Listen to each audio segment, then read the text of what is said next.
You know, one of the questions I'm always asked when we do a documentary film project is, what led you to this project? And usually it's a tough question to answer because it's a result of studying, looking at what's in the market, trying to figure out what people have an interest in. This project was different because the answer is really quite simple. What got me interested in this project was I read the poem.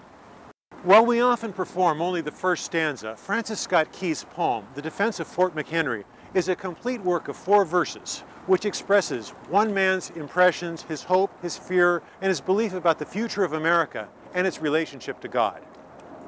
There is some disagreement about how the music came to be associated with Key's original poem. Although Key never specified a melody, he had written a song a few years before set to the same tune.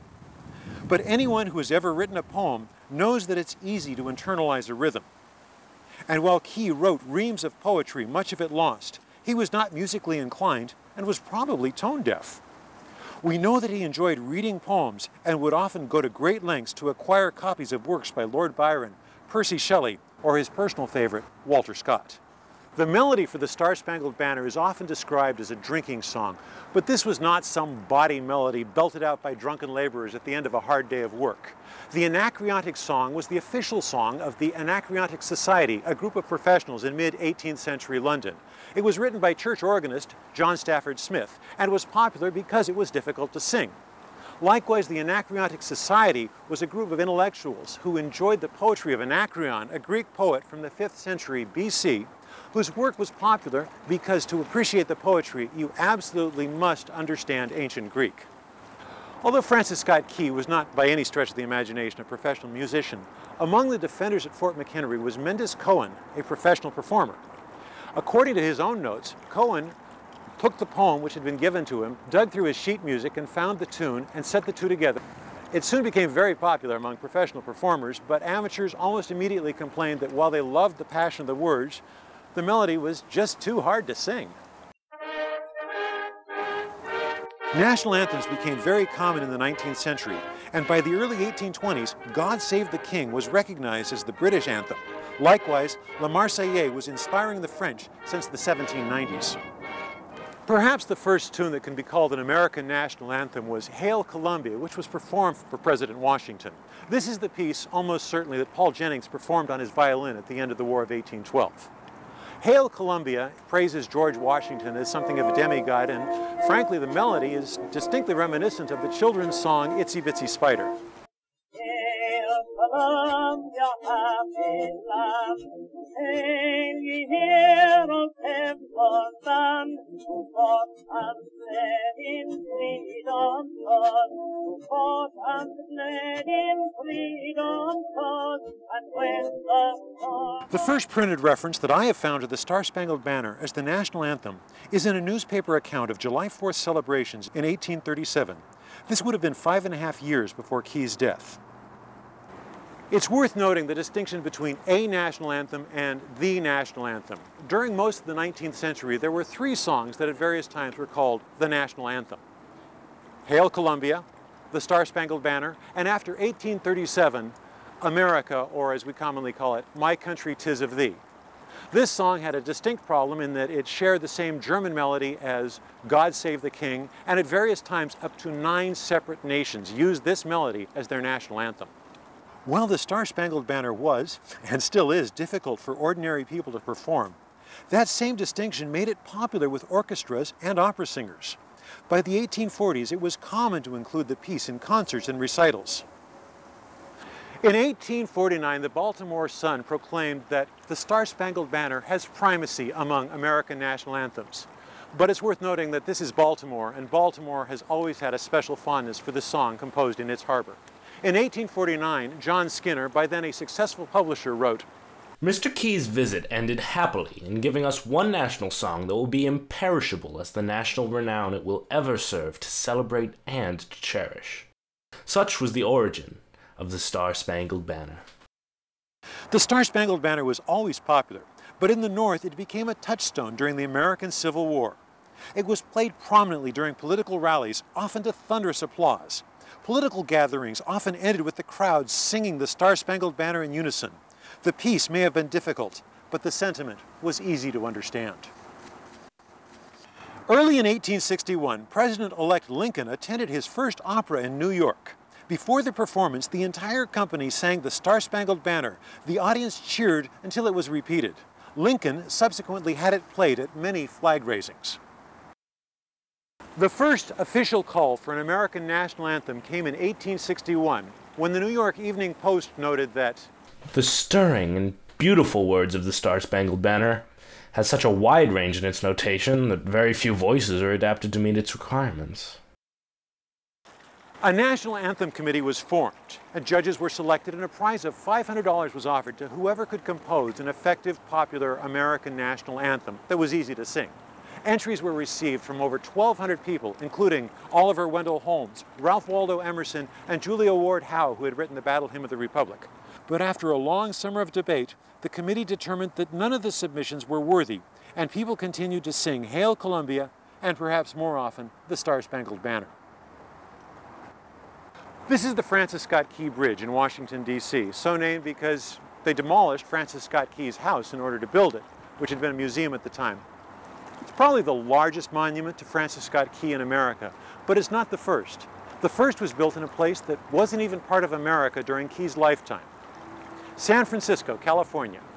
In 1861, James Lick, a wealthy real estate mogul, attended a theater performance. California was a new state, and there were some who questioned the wisdom of joining the war on the side of the Union. Before a theater performance, as was often the case, the orchestra began to play the Star-Spangled Banner, but a group of Southern sympathizers began to boo and hiss so loud that the orchestra couldn't be heard. Suddenly, pro-Union supporters responded by applauding and singing along until they drowned out the detractors.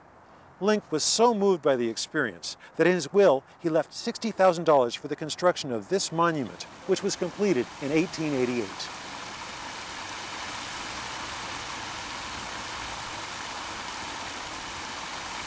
At that time, there were again renewed calls for an official national anthem. Many people preferred the Star-Spangled Banner, but many other people forgot the words. The events of 1814 seemed so long ago and no longer relevant, and at a time of peace, many people thought the song was too military. The military didn't have a problem with that, and in 1889, Secretary of the Navy Benjamin Tracy declared that the Star-Spangled Banner was to be the official song played on the hoisting of the American flag. One of Tracy's subordinates, Marine band leader John Philip Sousa, became increasingly concerned that America was, as he called it, the only civilized nation without a national anthem. Sousa did not think the Star-Spangled Banner was the best choice for a national anthem because it is so difficult to sing. And like many people in a land rapidly moving toward prohibition, he was uncomfortable with what detractors commonly referred to as a drinking song. But he also opposed the idea of a contest. America never will get a national anthem by offering prizes for one. Anthems are not written in that easy, offhand manner. Most of them have been the products of emotion, of great national stress, particularly of peril of victory. The very idea of an anthem moves the heart. By 1916, America's age of isolation was over, and President Wilson stated that the Star-Spangled Banner was, in fact, the national anthem, and it was to be played on formal occasions.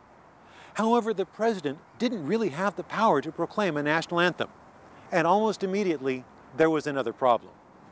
America was about to go to war on the side of Great Britain, and a few lines of the Star-Spangled Banner are not entirely flattering to the British. And where is that band who so vauntingly swore that the havoc of war and the battle's confusion, a home and a country should leave us no more? Their blood has washed out their foul footsteps' pollution. While many people bemoaned the lack of an official national anthem, one group had already made up its mind, and the veterans of foreign wars set to work on a 10-year process for the official adoption of the Star-Spangled Banner. But the Star-Spangled Banner was still described as a drinking song, and in the United States, alcohol consumption was illegal. Another national anthem contest was held in 1927. It received more than 900 entries, but once again, the judges didn't really like any of them. Walter Joyce, one of the Rough Riders who had accompanied Teddy Roosevelt during the Spanish and American War, organized the VFW Americanization Committee, and he made it his personal quest for legislation to be introduced into Congress for the official adoption of the Star-Spangled Banner. Congressman John Linthicum, who, not surprisingly, represented Baltimore. This country needs a national song to give expression to its patriotism. For what most Americans saw as a purely symbolic issue, the debate became quite passionate, and it took over 2 years for the legislation to move through Congress. Most Americans became aware of the issue in 1929 when the comic strip Ripley's Believe It or Not ran a cartoon with the caption, "Believe it or not, America has no national anthem." The debates continued over the appropriate choice, but Walter Joyce knew how to organize a movement. It was late January of 1930 when he brought several hundred supporters to a hearing of the House Judiciary Committee. Joyce also brought letters and telegrams from 25 governors, resolutions from 150 organizations, and a petition with 5 million signatures, all calling for the adoption of the Star-Spangled Banner. Veterans stood and told moving stories of what the song meant to them, including Walter Joyce. All around me in pup tents, men were lying sick with fever, but when they heard that glorious old tune, every man somehow got to his feet. With all due respect to Congress, no matter what it decides to do in this matter, the Star-Spangled Banner is our song, and will remain so forever. In a moment worthy of Hollywood, Elsie Joyce Riley, a member of the VFW Women's Auxiliary, began to sing. About halfway through the song, a second woman in the audience stood and joined in at the twilight's last gleaming. The measure passed the committee, and after some procedural wrangling was introduced into the Senate, where it passed unanimously and was signed the following day by President Hoover.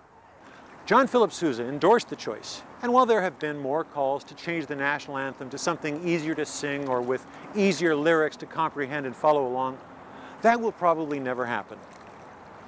Yes, the melody is hard to sing. Yes, the lyrics are hard to understand. They require looking at them carefully, studying and appreciating.